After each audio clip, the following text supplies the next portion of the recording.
जोरदार तालियों के साथ स्वागत कीजिए असम के मुख्यमंत्री हिमंता बिश्व शर्मा जी का।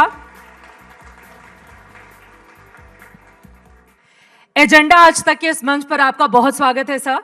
और आजकल वैसे भी बीजेपी के बहुत तेज तर्रार नेता देश भर में धूम मचाए हुए हैं, लेकिन सबसे ज्यादा डिमांड अगर किसी की हो रही है, चाहे चुनाव प्रचार हो, चाहे भाषणों की बात हो, या फिर टीवी चैनल पर भी दिखने वाले बड़े नेताओं मुख्यमंत्रियों में से आपका नाम सबसे आगे आ रहा है। और अब 3 राज्यों में शानदार चुनावी जीत आप लोगों ने हासिल की है, तो कैसा महसूस कर रहे हैं? और हिंदू हृदय सम्राट के तौर पर ऐसा लग रहा है हिमंता बिश्व शर्मा आगे बढ़ रहे हैं, क्या है एजेंडा इसके पीछे का आपका?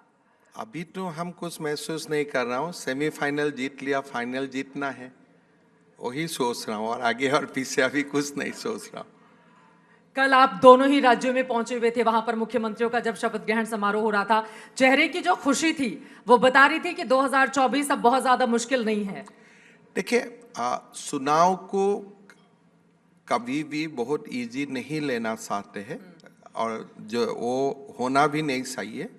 लेकिन जो एक पॉलिटिकल एनालाइजर बोलिए, या तो एक पॉलिटिक्स में बहुत दिन रहने का बाद जो भी मेरा थोड़ा अभिज्ञता है, 350 का लक्ष्य लेके आगे बढ़ना है और मोदी जी को देश का तीसरा बार प्रधानमंत्री बनाना है विथ 350+ सीट्स।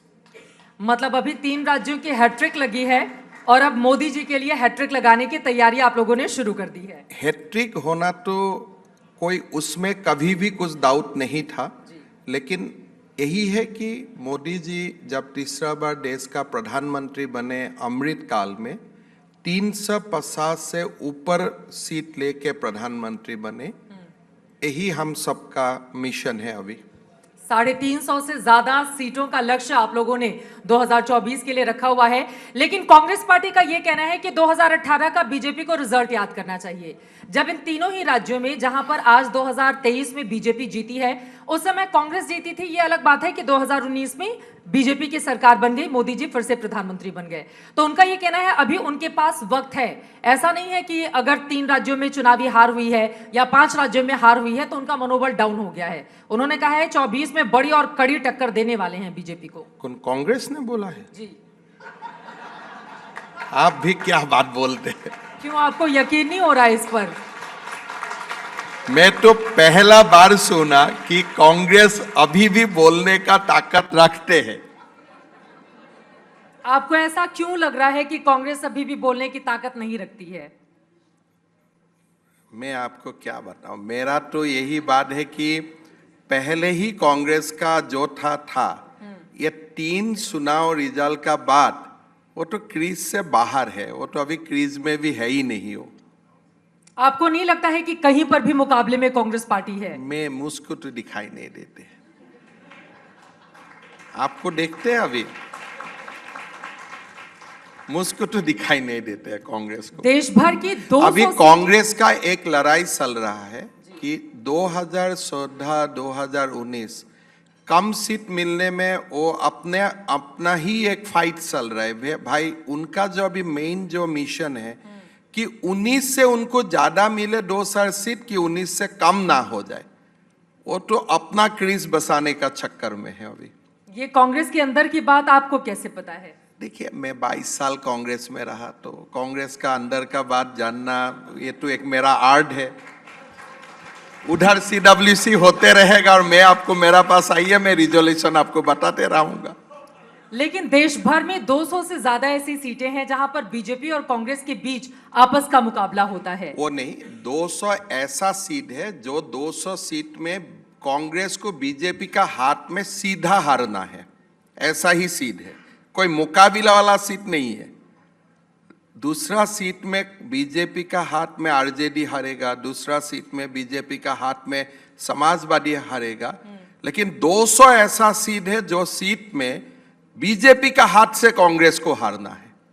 तो अभी से आपने अनाउंस कर दिया ये। कहाँ है कोई? जिस दल का लीडर अपना स्टेट छोड़ के पूरा नॉर्थ से साउथ तक यू टर्न लेते हैं, वो पार्टी का मोरल क्या है, उस पार्टी में मनोबल क्या होता है, आप बताइए तो। वो कह रहे हैं कि वोट प्रतिशत में ऐसा नहीं है कि हम बहुत ज्यादा कम हैं। बीजेपी इस गुमान में नहीं रहे कि वोट प्रतिशत हमारा गिर गया है। हम तो सीट को देखना है, प्रतिशत तो आप लोगों को देखना है, वो तो स्टूडियो का खाना होता है। चुनाव का दिन जो स्टूडियो में आप लोग को डिस्कस करना है ना, उसमें आप लोग प्रतिशत का काउंटिंग करते हैं। हमारा तो ये काउंटिंग करना है, तुम जीता कि हारा, जीत गया तो हमारा काम हो गया। प्रतिशत वाला बिजनेस हमारा नहीं है, वो तो आप लोगों के लिए हम लोग छोड़ देता हूँ रात में स्टूडियो में डिस्कस करने के लिए। ये जो इतना आत्मविश्वास मुख्यमंत्री जी आप दिखा रहे हैं, इसके पीछे की क्या वजह है? मतलब 3 राज्यों की जीत ने आप लोगों को बिल्कुल ऊर्जा से लबरेज कर दिया वो है। बात नहीं है सित्रा जी, लोकसभा कभी डिबेटेबल था ही नहीं। मैं भी मानता हूं कि स्टेट का जब चुनाव होता है, जहां नरेंद्र मोदी जी नहीं लड़ता है, स्टेट में आज भी चैलेंजेस है स्टेट का चुनाव में, लेकिन लोकसभा का चुनाव में ना 3 स्टेट का पहले कोई चैलेंज था या अभी भी चैलेंज है। जब मोदी जी का सामने कौन है, पहले आपको तो वो नाम लेना पड़ेगा। आज भी अगर आप बोलते हैं कि फलाना स्टेट में स्टेट इलेक्शन है, मैं आपको इतना कॉन्फिडेंटली नहीं बोलूंगा, because I am in politics.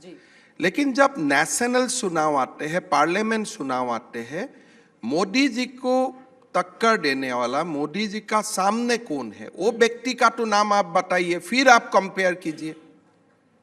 बार बार ये सवाल जब इंडिया गठबंधन के साथियों से पूछा जाता है, कल यहीं पर अखिलेश यादव पूर्व सीएम उत्तर प्रदेश के बैठे हुए थे, उन्होंने कहा कि पहले तो हमारा एजेंडा इनको हराना है, प्राइम मिनिस्टर तो बाद में डिसाइड हो जाएगा हमारा। वही बात है, आपको बैट्समैन का आपको विकेट लेना है, लेकिन बॉलर का नाम आपका मालूम नहीं है कि बॉल कौन करेगा।